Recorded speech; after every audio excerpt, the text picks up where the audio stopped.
Next topic आहे आपला remainder theorem. Divide x to the power 4 minus 5x square minus 4x by x plus 3. आता हे reminder काढण्याच्या दोन पद्धती आहेत. दोन्ही पद्धती ऑलरेडी आपण लर्न केलेलं आहे, फक्त त्यांचं कॉम्बिनेशन आपल्याला समजून घ्यायचं आहे. पहिल्यांदा आपण रिमाइंडर मेथडचा यूज करू. आता सर्वात अगोदर जर पाहिलं आपण तर जे डिवाइडेंड पॉलिनॉमियल आहे, ओके, सो डिवाइडेंड पॉलिनॉमियल तर तो आहे आपला x to the power 4 minus 5x square minus 4x. Okay, त्यानंतर जो डिव्हिजर आहे पॉलिनॉमियलचा तर तो आहे x plus 3. त्यानंतर आपल्याला काय करायचं आहे की टेक हे जे प्लस 3 च्या अपोजिट आहे x is equal to -3 हे आपल्याला काय करायचं आहे पॉलिनॉमियल मध्ये प्लेस करायचं आहे.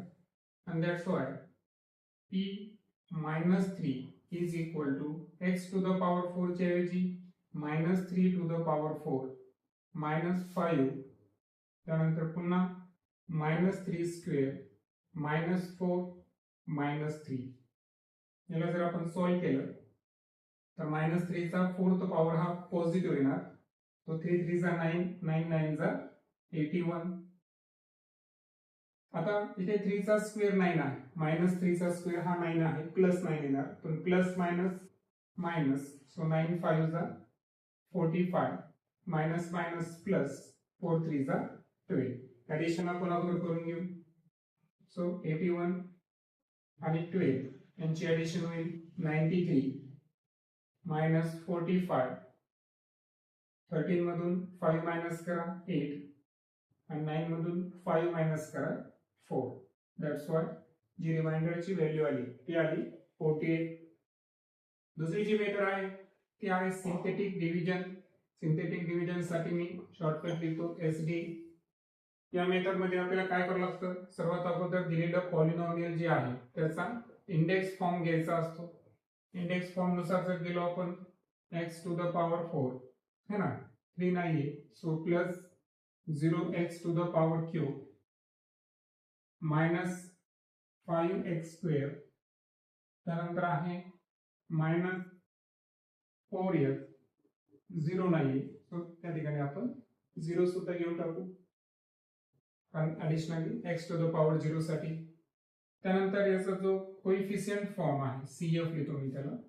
सो कोइफिशियंट फॉर्म काय या ठिकाणी 1 0 -5 -4 आणि 0. आणि त्यानंतर जो डिव्हिजर आहे x plus 3 तर आपल्याला काय करायचं आहे त्याचा ऑपोजिट घ्यायचा आहे. So opposite of +3 is equal to काय असणार या ठिकाणी, तो असणार -3. त्यानंतर मेथड तर माहिती आहे तुम्हाला. सर्वात अगोदर आपण जो -3 अपोजिट घेतला तो लेफ्ट हँड साइडला प्लेस करू. कोएफिशिएंट आहे 1 0 -5 -4 आणि 0. पहिला जो असतो हा आपण ॲज इट इज घेतो.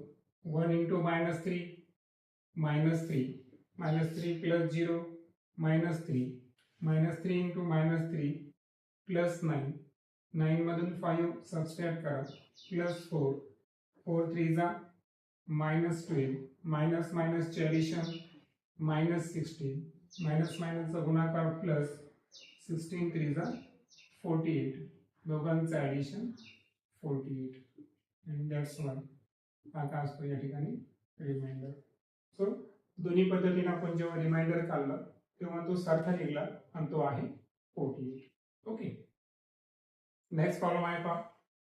If polynomial x to the power cube minus 3x square plus kx plus 50 divided by x minus 3, the remainder is 62. Find k.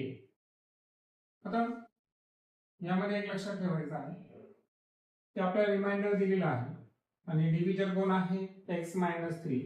याचा अर्थ हे जे पॉलिनॉमियल आहे ना याची व्हॅल्यू ॲट जेव्हा x ची व्हॅल्यू x -3 दिलं, याचा अर्थ x ची व्हॅल्यू जर आपण 3 ठेवली तर अशा वेळेस जे रिमाइंडर आहे ती रिमाइंडरची व्हॅल्यू किती येते 62 येते असा त्याचा अर्थ आहे.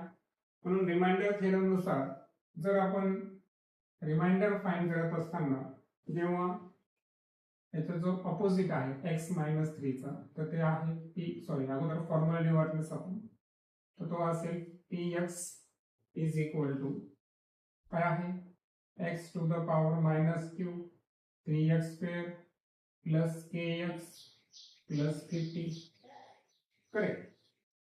आता यामध्ये आपल्याला काय करायचं आहे की जो डिव्हिजर आहे आपला तर हा डिव्हिजर कोण आहे डिव्हिजर आहे x minus 3 and that's why we are taking x is equal to 3.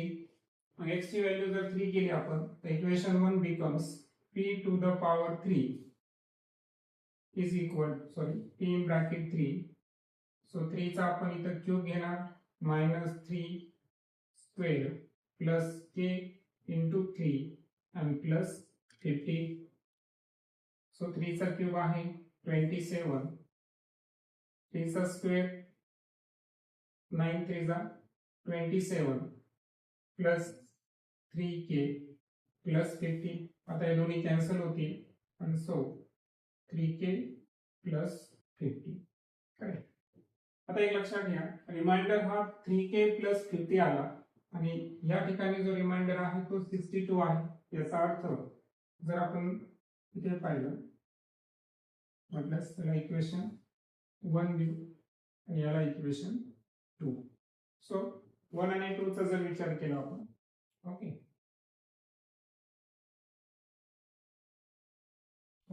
So from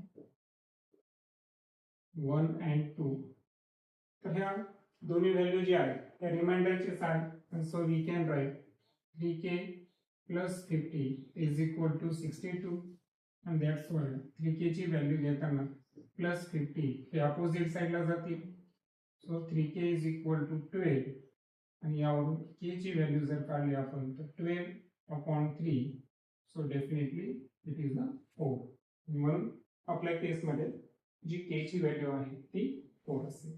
तर रिमाइंडर थेरमच्या सहाय्याने एखादा जो कोएफिशियंट आहे तो सुद्धा आपण इथे फाइंड करू शकतो. ओके